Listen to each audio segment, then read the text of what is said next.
Gloire au Dieu de Papa Florian. Bonjour au peuple de Dieu, bonjour la diaspora, bonjour à tous nos frères et sœurs. Que le Dieu puissant de Papa Florian vous bénisse, qu'il nous bénisse tous. Un message d'encouragement aujourd'hui, tiré du livre de 1 Samuel chapitre 30, le verset 4 au verset 6. 1 Samuel chapitre 30, verset 4 à 6. La Bible dit ceci: alors David et le peuple qui était avec lui élevaient la voix et pleuraient jusqu'à ce qu'ils n'eussent plus la force de pleurer. On peut s'arrêter là quelques instants et s'interroger et se demander qu'est-ce qui s'est passé pour que le oint de Dieu, le oint de l'Éternel et son peuple se mettent en pleurs jusqu'à ce qu'ils n'aient même plus la force de pleurer. C'est que l'heure est grave. C'est qu'il y a une situation certainement qui les dépasse. Parce que David est connu comme un homme de combat, comme un homme de guerre. Cause pour laquelle Dieu n'a pas voulu que ce soit David qui construise la maison de l'Éternel, parce que ses mains étaient tachetées de sang, le sang de guerre. David était un guerrier. Vous comprenez, peuple de Dieu? Et c'est David qui a vaincu Goliath, le grand guerrier des Philistins. Mais qu'est-ce qui se passe dans 1 Samuel chapitre 30 pour que le grand roi David, qui est aussi prophète, parce que la Bible dit David est prophète de Dieu, qui est aussi prophète, se met à pleurer, accompagné par le peuple de Dieu. Au point où, c'est ce qui m'a marqué même, au point où la Bible dit qu'ils n'ont plus de force même de pleurer. Ça veut dire qu'ils ont pleuré assez, ils ont pleuré longtemps. Ça veut dire que la situation les a dépassés. La situation était grave. Alors, c'était quelle situation? David est parti en guerre. Et à son retour, la Bible dit que la ville de David a été dévastée. Ils ont enlevé les enfants. Ils ont enlevé les filles. Ils ont enlevé les fils. Même les deux femmes de David ont été enlevées. Ils ont enlevé tout le monde. La ville a été dévastée. Et c'était devenu pleurs sur pleurs, lamentation sur lamentation. Frères et sœurs, chacun de nous traverse l'ombre de la vallée de la mort quelquefois. Et tu peux te retrouver dans une situation où tu n'as plus de larmes à verser, comme David, comme son peuple.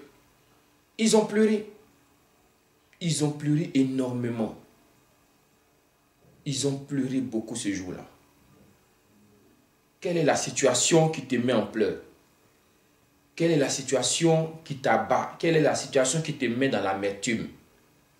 Quelle est la situation qui te dérange? David et son peuple ont beaucoup pleuré. Quand on dit qu'il n'y a plus de larmes, ça veut simplement dire qu'ils ont essayé tout ce qu'ils pouvaient, il n'y avait pas de solution. Le dernier recours, c'est les pleurs.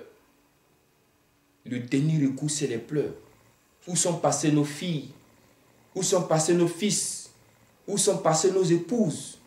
Ils ont tous été enlevés par l'ennemi.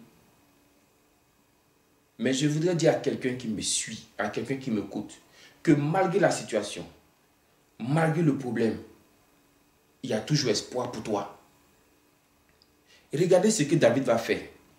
Regardez ce qui va se passer au verset 6. La Bible dit David fut dans une grande angoisse, car le peuple parlait de le lapider, parce que tous avaient de l'amertume dans leur âme. Chacun à cause de ses fils et de ses filles. Mais regardez ce qui suit. Mais David reprit courage. Je viens dire à quelqu'un ce matin, reprends courage. Il y a encore de l'espoir. Ce n'est pas perdu. Il y a encore de l'espoir. Il ne faut pas abandonner. Il y a encore de l'espoir. Ne fais pas marche arrière. Il y a encore de l'espoir. Ne dis pas que tu as trop prié, tu as trop jeûné. Ne dis pas que tu as trop bu le sang de Jésus, tu as trop bu le lait. Ne dis pas ça. Il y a encore de l'espoir. David, la Bible dit, il a repris courage malgré l'angoisse, malgré les pleurs, malgré les lamentations. Il a repris courage en s'appuyant sur l'Éternel son Dieu. Nous avons un Dieu au chemin du ciel. Nous avons un Dieu en Côte d'Ivoire. Nous avons un Dieu à Port-Boué. Tu peux encore t'appuyer sur ce Dieu et puis reprendre courage. Tu peux encore t'appuyer sur ce Dieu et puis faire ressortir le grand David qui est caché en toi. Tu peux t'appuyer sur ce Dieu et puis recommencer à nouveau. Moi, je suis sûr que ce qui était gâté hier, avec ce Dieu, la chose peut être réparée aujourd'hui. Ce qui était perdu hier, avec ce Dieu, la chose peut être retrouvée aujourd'hui. Tout ce que Dieu te demande, c'est de reprendre courage. Là où tu es tombé, reprends courage. Là où tu t'es arrêté, tu as dit bon, c'est bon, trop, c'est fini. S'il te plaît, reprends courage. La Bible dit que David n'avait plus de larmes. Ça veut dire qu'il a pleuré toutes les larmes de son corps. Mais il y a eu un Dieu pour lui. Il a repris courage. Il y a un Dieu pour toi. Les grands de ce monde, les riches de ce monde, ça n'a pas été facile aussi pour eux.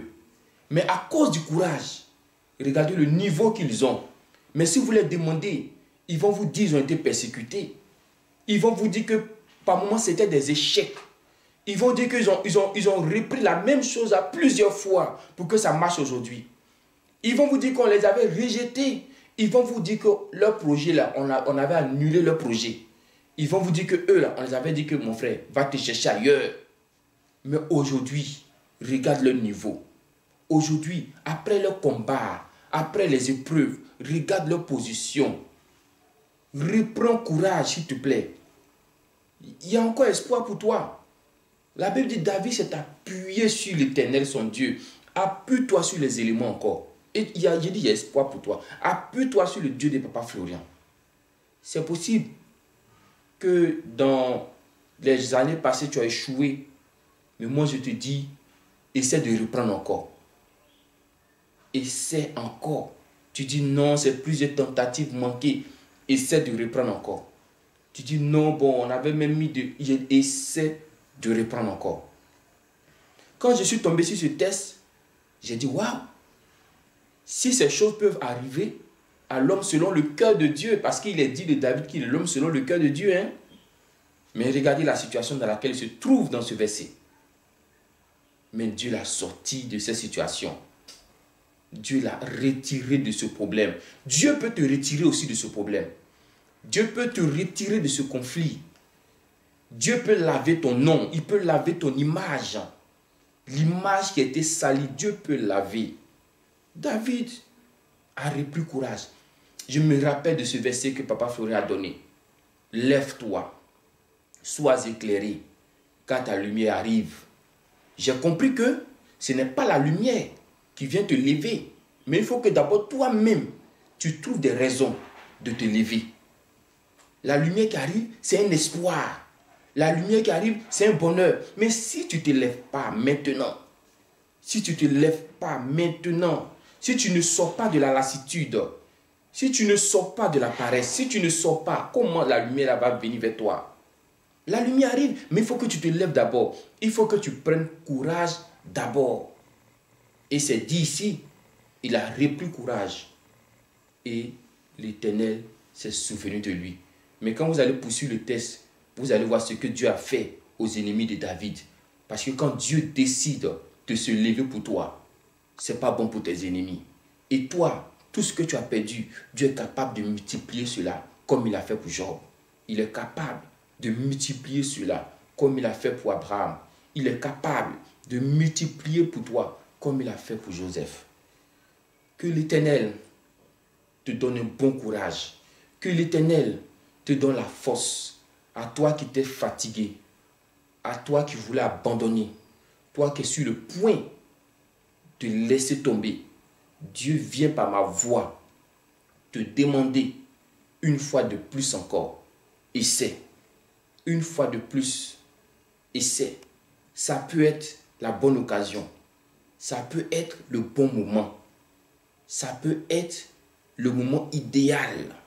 Essaie encore. Que Dieu te fortifie. Que Dieu te bénisse. Tous les enfants du Dieu de Papa Florian, aux États-Unis, en Europe, un peu partout. Je sais que ce n'est pas facile pour vous, mais n'abandonnez jamais. Parce que votre papa, notre papa, il n'abandonne pas. Comme un lion, il n'abandonne pas. Que Dieu nous bénisse. Au nom de Jésus.